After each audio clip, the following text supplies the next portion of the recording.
He's talking to me. So why don't you get up and sit on the tables because you feel like you're in school. So just get up and come front and sit on the front of the tables. Come. Because you have to move to the... So I'll sit on this table, if it's allowed. I think they're stable. Isn't this better?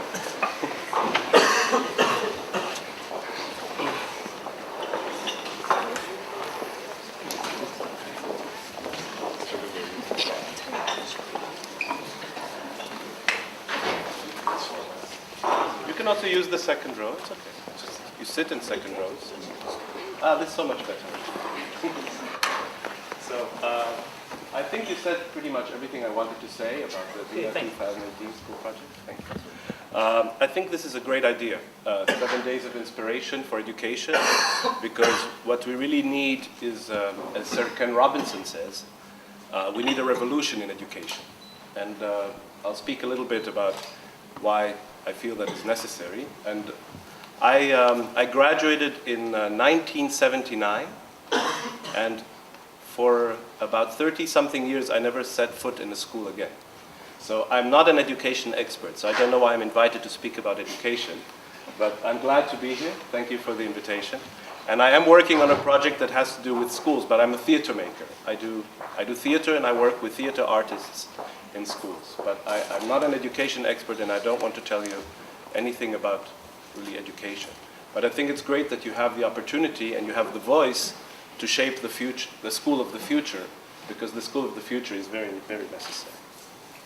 And I think one thing that's very important is movement. So I don't know if for the 7 days you're going to sit and think, but if you sit for a long time and you don't have any inspiring ideas, then get up and move around and jump around and dance and do funny things, and then you might be able to have better ideas and more inspiring ideas.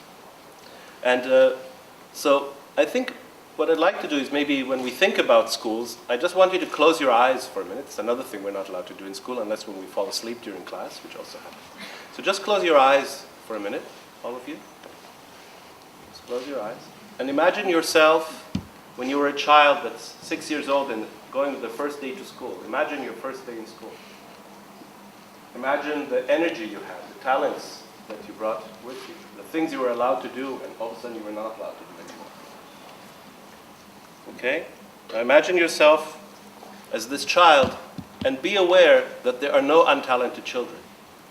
But the most important thing is that every child is talented differently, and you're all talented differently.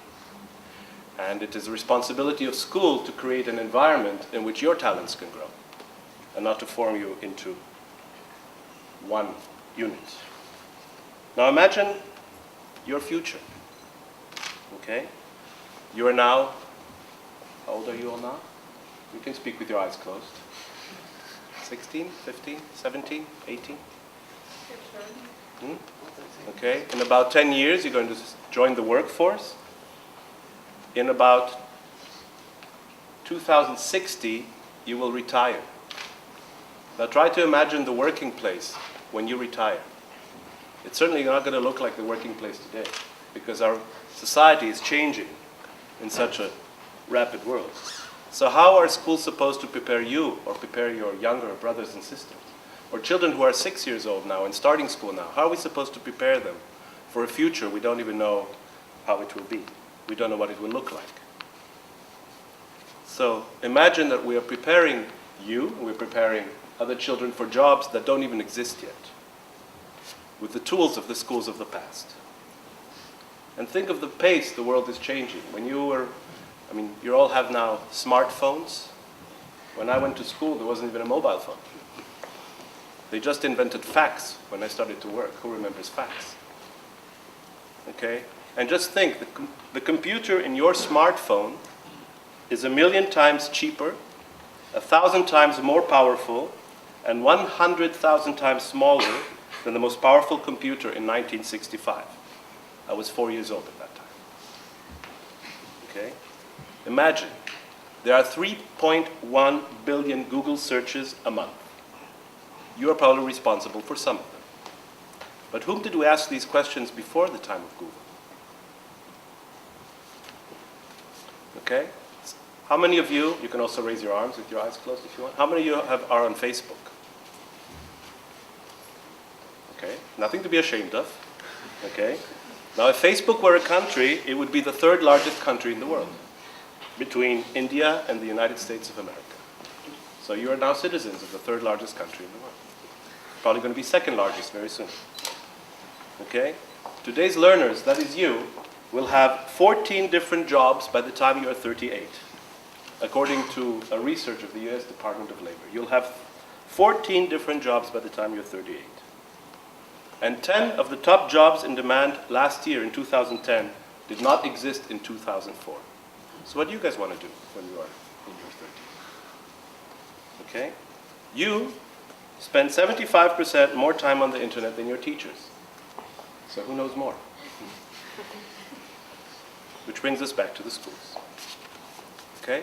Imagine the physical space of a school 100 years ago. Imagine it 50 years ago. It probably still looks like today. While our society is changing very fast, we still see people in rows, sitting in rows, and maybe the only thing that changed is the blackboard, which is now a whiteboard. Okay? So school needs change, and you have a week to decide which way it should change. Okay? Now, according to a study by a German neurologist who worked with schools in German, with students in German schools, he measured that the average concentration span of a student in a classroom is 2 minutes. Okay? The problem of the teacher is that it's not all at the same time. Okay? So what can we do to make that longer? Because 2 minutes is about a third of the time that I have to speak. So some of you are not listening anymore. Which is a good thing. Okay? So what can we do to create more motivation and bring fun into education? Now there's a word for education, fun. Okay? So imagine also classrooms without fear. Our school system punishes mistakes.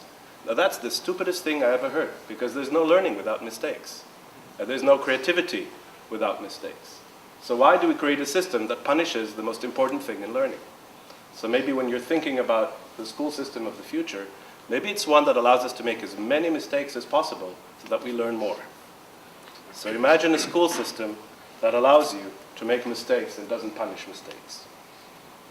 We also know that learning is not a linear process. We finally learned it. We don't learn, our brain doesn't work. 45 minutes math, 45 minutes English, 45 minutes German, 45 minutes Dutch. It doesn't. It works in chunks. Things happen. So we have to create an environment in which learning can happen. We also know that learning by heart does not produce brain activity. As a matter of fact, the least brain activity in our lives is during our time in schools, because learning by heart does not produce brain activity. This is I saw the chart and I almost fell over. So please, use the week to create a school that creates brain activity. And more than ever, we need the tools of creativity to bring about this. Now, I saw your minister has a message for you. But please remember that this minister also said we have to go back to the basics. Okay? The basics, we all know, are the wrong way. Okay? Now if she means the basic needs of human beings, like creativity, like dialogue, like working together, these basics I agree with, but I think she means different basics. So you should send her a very clear and loud message about creativity and learning by heart in the school system. Okay? Sir Ken Robinson, whom I mentioned, how many of you know Sir Ken Robinson? Okay, 1, 2, 3, 4. All of you who are going to be thinking about schools of the future, you Google so much, 3.1 billion a month. Please Google Sir Ken Robinson. He has 2 wonderful, inspiring talks on a platform called TED, T-E-D. You should listen to them during this week. They're each 18 minutes long. You'll laugh like crazy. He's a very funny man. He has great things to say. So please Google Sir Ken Robinson and send a bouquet of flowers to her with greetings from Sir Ken Robinson. Okay? He says, why do schools destroy the creativity of our children? He also says, we need an education revolution because evolution is no longer enough. He also demands to make creativity as important as literacy in our school system. And this is the project that you had mentioned, which I was not going to mention too deeply. But this is wonderful to be in Haarlem today because we presented 2 schools of the project were presented in Haarlem last Wednesday. So this is where we started, because VIA 2018 is about all of you. It's about you, and it's about your region, and it's great that we are here in Herlen today. So imagine maybe there's a wonderful word that a school director in Singapore created for the project. He said, this is the nothing curriculum. So imagine the nothing curriculum, the empty space in which the unexpected can happen and the unexpected can grow, where process is more important than the results, and in which you and your creativity become the center of learning, and the center of school, and the center of education. This is the kind of school I wish for. We did the school project also as part of the cultural capital in Linz in Austria, and we worked with over 100 schools. And in one presentation, there was a 14, 15-year-old boy who hadn't spoken for 3 years in his class. He completely retracted. And in the middle of working with the artists and the teachers, he started to speak. And the teacher called me and said, a miracle happened. This boy that hasn't spoken for 3 years started to speak. And then the day of the presentation, he shook everybody's hands. There were 200 guests there. He shook everybody's hands and he said, now school is fun again. So, all I can wish you for the next week is to have fun and to bring more fun to education. I thank you for your attention, and you can do whatever you like now. Wake up, sit back down, stand around, dance. Thank you very much for your attention.